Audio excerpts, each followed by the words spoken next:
And welcome back to the Red and Gold Zone. I am joined by Kylan Mills and, of course, Hello. our Red and Gold Zone insider, Grant Cohn, for our Keys to the Game segment. Grant, so going into that game on Thursday night, we knew it was going to be an uphill battle. The Niners just had too much talent on the sidelines. But let's set reality now going forward. They're 4-5. They still have a very, very tough road ahead. Do you think this team continues to play hard for Kyle Shanahan, or will they pack it in? I think they're going to continue to play hard. They played hard for Kyle Shanahan when they were 1-10 back in 2017. The way I saw the Niners last night, it's not that they were packing it in and that they'd lost hope on the season. They looked like an exhausted team. Remember, they went to New England, flew back, went to Seattle, played a divisional rival, came back and played on Thursday night. That's exhausting. I was exhausted just covering it, and I didn't make any of those trips. So I'm thinking they now have a week and a half to relax, recuperate, and I think we're going to see their best foot forward in New Orleans against the Saints. So I'm curious, Nick Mullens is always an interesting case study, Grant. Last night didn't have the offensive weapons he might normally have. The O-line has been a little bit spotty in their play. All things considered, how do you think he did? Not good. Not good. He had a lot of excuses, but what I saw was a guy who was taking bad plays and making them worse, like plays where he should have just taken the sack, he throws it up and gets picked or fumbles.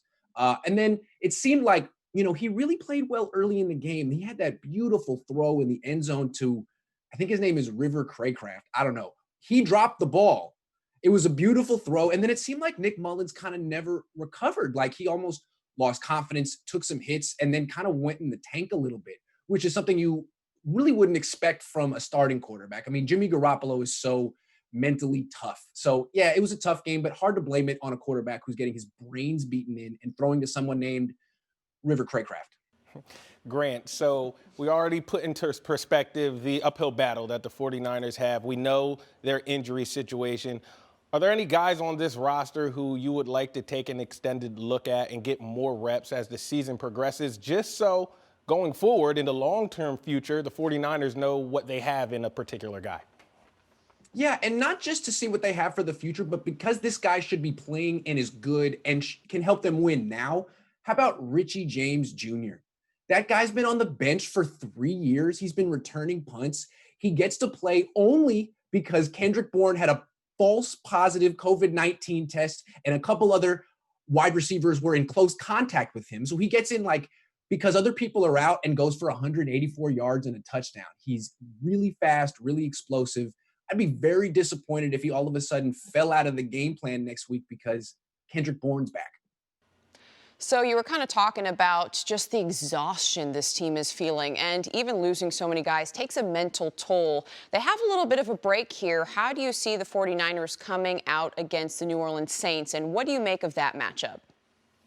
I think the Niners season is on the line. We say that every week. The Niners season is on the line. But they have a week and a half to rest, and it seems like Raheem Mostert could come back.